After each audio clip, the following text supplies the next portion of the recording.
Buenos días, estimados alumnos. Es un gusto conocerlos, es un gusto estar compartiendo con ustedes esta hermosa materia que se llama Filosofía de las Ciencias de la Conducta. Me presento, soy la licenciada Anadelia Rubio Villagrán, pedagoga egresada de la UNAM. Actualmente me desempeño como terapeuta y docente universitaria en diferentes materias, entre ellas filosofía. Cabe destacar que la materia que hoy nos ocupa tiene como objetivo hacer un reconocimiento de la importancia del reconocer las raíces históricas y filosóficas de las ciencias de la conducta, así como todo el camino que han recorrido los diferentes postulados para poder llegar a considerarse como ciencias. Cabe destacar que la primera semana nos ocuparemos del tema de la naturaleza del saber científico y reflexionaremos qué es la ciencia, cómo es que llegamos a reconocer que un conocimiento es válido y es científico. Haremos un recorrido rapidísimo acerca de la historia y cómo fue evolucionando la teoría del conocimiento, pasando por las diferentes etapas desde la explicación con el misticismo, posteriormente la explicación a través del razonamiento lógico y estructurado, que es el que nos plantean en la antigua Grecia, después un conocimiento basado en la experiencia, en reconocer y comprobar si eso que ya pensamos es válido en todas las ocasiones, hasta llegar a la postura de Comte, que nos habla del método científico para poder identificar si un conocimiento es válido, es verdadero. Partiendo de esta base de Comte, viene ya posteriormente en el siglo XX la teoría y metodología de Thomas Kuhn, una versión bastante interesante que nos dice que la ciencia no es un conocimiento acumulativo, sino que podemos reconocer en los diferentes objetos de conocimiento que han dado saltos cuánticos, es decir, saltos muy abruptos acerca de la forma de conceptualizar la realidad. Y este conceptualizar la realidad hace que generemos nuevos modelos de acercamiento al conocimiento. Por lo tanto, defiende que una teoría no se trata de observar solamente los resultados para ver si son conocimientos universales, sino más bien una teoría lo que va a hacer es estructurar de manera lógica diferentes principios y va a existir con otras teorías que también intentan explicarlos, y ambas teorías o las diferentes teorías son válidas en medida que no se ha llegado a un consenso acerca de ese fenómeno de estudio, en este caso nosotros la conducta. Por lo tanto, marca este hito en el cual se distingue entre si el conocimiento puede estar explicado desde diferentes áreas. Y claro que sí, el comportamiento humano lo podemos explicar desde la inteligencia, pero también desde el proceso emocional, pero también desde el proceso social. Y todas tienen una validez en medida que alcanzan a hacer un paradigma nuevo para saber cómo analizar la realidad. Un nuevo concepto acerca de la ciencia que le da la oportunidad a todo el estudio social de adquirir el rango de ciencia social. Posteriormente nos iremos a hacer un recorrido acerca de cómo fue analizándose la conducta humana desde los constructos en la antigua Grecia, que empezaron a reflexionar el porqué de la conducta humana y el porqué de muchas otras áreas de conocimiento, ¿no? Desde la matemática, la física, la astronomía, etcétera. Y cómo es que Platón hace esta idea de que, genera esta idea de que el ser humano es mente y cuerpo.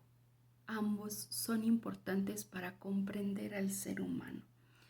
Viene posteriormente la filosofía cristiana de la Edad Media, en el cual surgen conceptos muy interesantes, porque nos dice, bueno, si hay una deidad o un ente, un Dios que ha permitido o que es bueno con nosotros, ¿cómo es que permite la maldad? Y entonces viene el concepto de la demoniología para atribuir o explicar las afecciones de la mente. Hasta que esta ideología evoluciona al llegar a Santo Tomás de Aquino, que dice, a ver, espera, es que el alma es cognoscente, el alma tiene la capacidad de pensar y razonar, y por lo tanto la capacidad de decidir. Esta idea da este salto cuántico del cual nos habla Kuhn, y por lo tanto nos lleva hacia la filosofía del Renacimiento, donde lo importante es comprobar que lo que razonamos es correcto o es real. Da pie también a la Ilustración, donde John Locke nos habla acerca del espíritu libre, de esa capacidad de unir las sensaciones con el razonamiento. ¿Y cómo es que el razonamiento nos va a llevar, junto con las sensaciones, a una reflexión de los datos que conforman la información que llega a través de los sentidos? Entonces, no es suficiente con llegar y comprender, o más bien captar los que nos dan nuestros sentidos. O sea, no, además tenemos que racionalizar eso y llevarlo hacia los datos. En el movimiento romántico aparece ya la idea de Humboldt, el cual nos habla de la subjetividad y da el cambio para las ciencias de la conducta, en el cual dice, es que el ser humano es subjetivo, cada uno piensa de manera diferente. No quiere decir que eso no sea un conocimiento válido, quiere decir que tenemos un proceso en el cual cada uno de nosotros vamos a emitir respuestas diferentes, pero que aún así podemos encontrar constantes. Ya en la filosofía del siglo XX llega Comte para darnos el método científico, y en ese método científico llega a establecer el paradigma positivista, en el cual dice, es cierto, los conocimientos se adquieren y generan leyes universales, pero para generar estas leyes universales tenemos que adoptar el método científico. Todo conocimiento que no cumpla con el método científico, entonces no puede considerarse como tal. Bajan entonces la expectativa del estudio social, y vienen entonces la antítesis de los diferentes autores que se ponen en defensa de la sociología y que comienzan a preguntarse, bueno, y entonces el conocimiento adquirido a través del contacto humano no es válido. Los estudios que nosotros hacemos y las constantes que nosotros hacemos a partir de la observación y la descripción del fenómeno social no son válidos.